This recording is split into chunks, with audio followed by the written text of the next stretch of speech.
में जहाँ अपने समाज के लोग रहते हैं, ये आस्था का महापर्व सभी जगह मनाया जाता है। इसलिए कहते हैं केलवा के पात पाराऊ केलन सूरज मल झाके झुके। केलवा के पात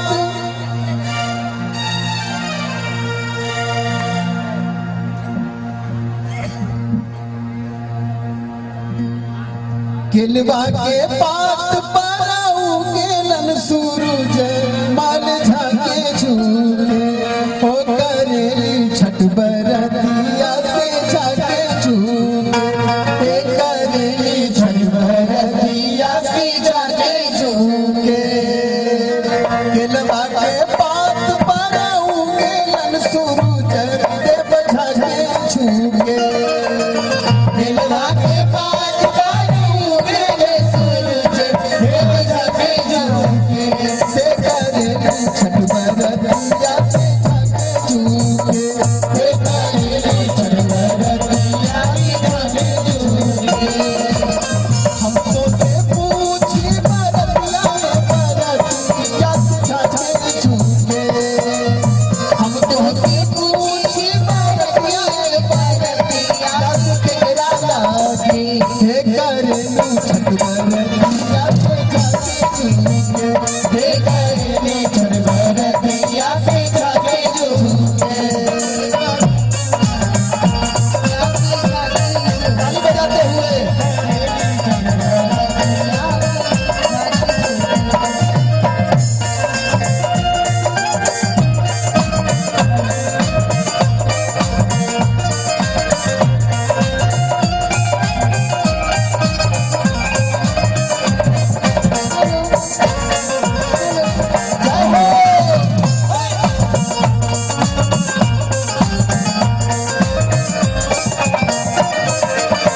हमरो जे बेटवा से सोना ऐसन बेटवा से उनके लागी।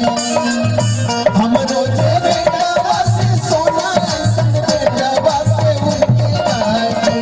हे करेली छठ बरतिया से उनके लागी। हे करेली छठ बरतिया से उनके लागी। अमरूदिया के पात पाराऊ केलन सूरज मल झाके झुके। अमरूदिया के पात पाराऊ केलन सूरज मल झाके झुके। हे करेली छठ बरतिया से उनके लागी। हे करेली छठ बरतिया से उनके लागी।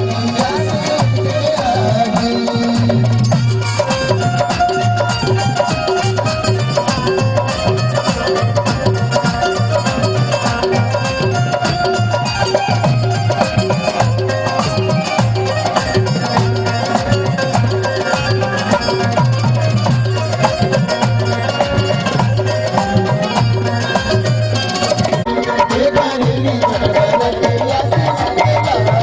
हे करेली छठ बरतिया से उनके लागी। हे करेली छठ बरतिया से उनके लागी। हे करेली छठ बरतिया से उनके लागी। बोलिए छठी मैया की। जय हो।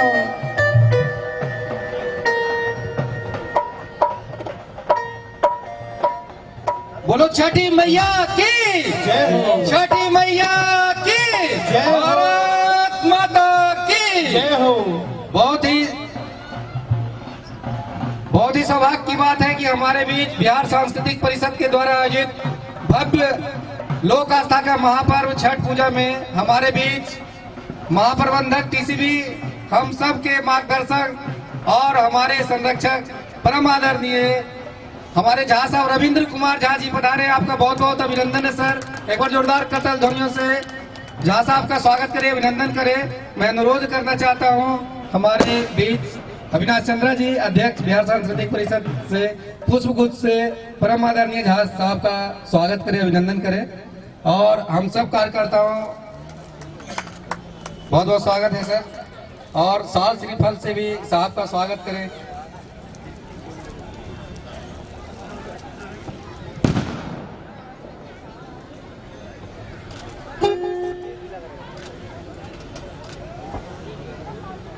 बहुत बहुत धन्यवाद। मैं झा साहब से निवेदन करता हूं कि इस अवसर पर दो शब्द हम लोग को आशीर्वचन स्वरूप करें।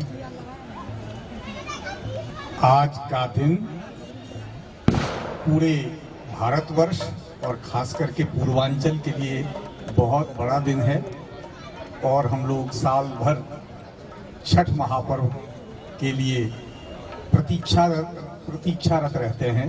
आप सबों को इस महापर्व पर सबको बहुत बहुत बधाइयाँ और आशा करते हैं कि ये छठ महापर्व हम सबके समृद्धि में सहायक होगा। बहुत बहुत धन्यवाद।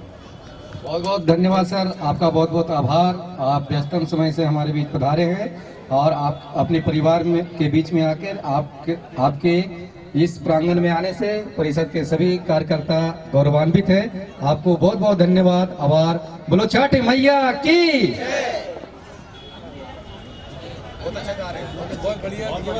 मैं और इस बीच हमारे दूसरे जो गायक हैं हमारे ज्योति अनुज जी, जो बहुत अच्छा गा रहे थे अभी, उनका भी पुष्पहार से स्वागत करें। बहुत बहुत अभिनंदन। और एक गाना और जो छठ मैया का जो गा रहे थे,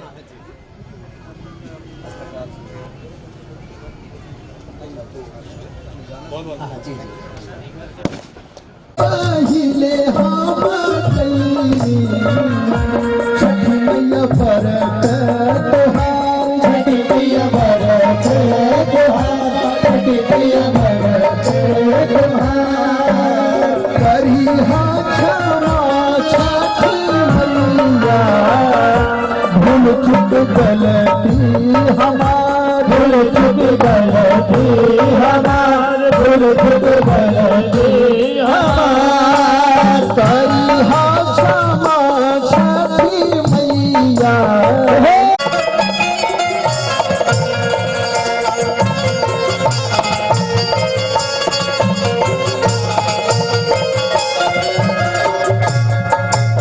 गोदी के बालकवा के दीहा, गोदी के बालकवा के दीहा। छठ मैया ममता दुलार, छठ मैया ममता दुलार, छठ मैया ममता दुलार। गोदी के बालकवा के दीहा, छठ मैया ममता दुलार, छठ मैया ममता दुलार, छठ मैया ममता दुलार। मीठी मीठी तालियों की सेवा करते हुए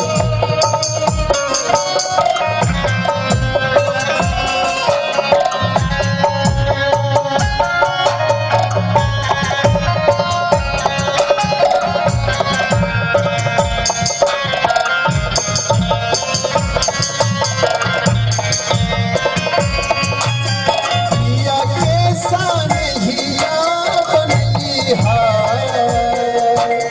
पिया के सानहिया बनैहा। मैया दिहा सुख साथ, मैया दिहा सुख साथ, मैया दिहा सुख साथ। पिया के सानहिया बनैहा, मैया दिहा सुख साथ, मैया दिहा सुख साथ, मैया दिहा सुख साथ।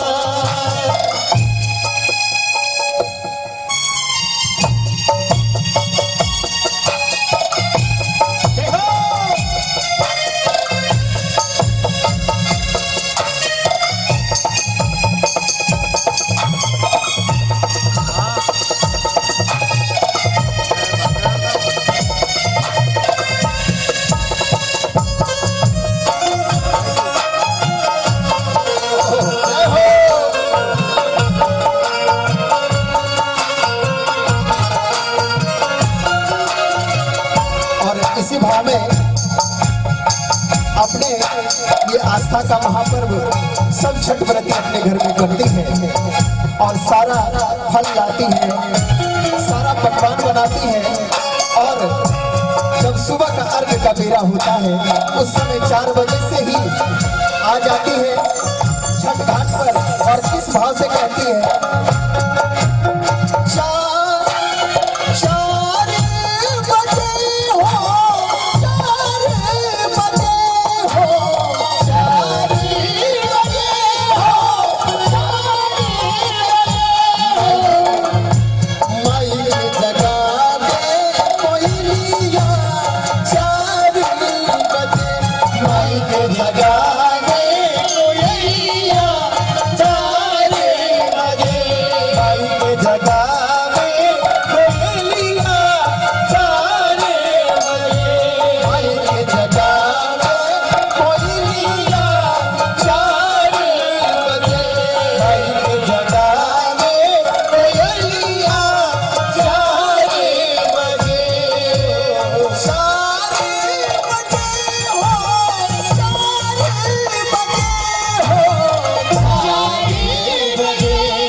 इसलिए सारी दुनिया से मन को हटा ले, ध्यान मैया जी के चरणों में लगा ले। नसीबा तेरा जाग जाएगा, नसीबा तेरा जाग जाएगा, नसीबा तेरा जाग जाएगा, नसीबा तेरा जाग जाएगा। सारी दुनिया से मन को हटा ले, ध्यान मैया के चरणों में लगा ले। नसीबा तेरा जाग जाएगा, नसीबा तेरा जाग जाएगा, नसीबा तेरा जाग जाएगा, नसीबा तेरा जाग जाएगा,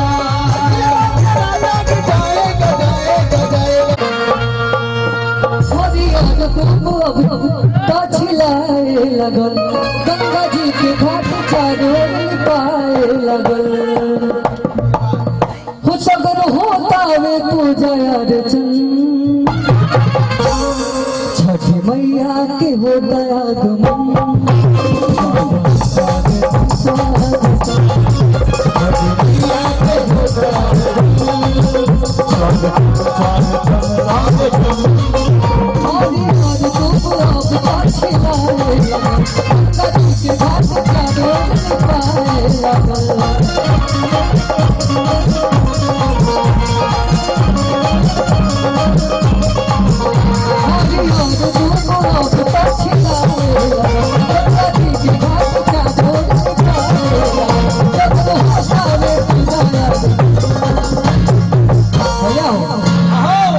ताली बजे के चले के छठी मैया के बुलाओ चाहते हुए ताली बजाई छठी मैया।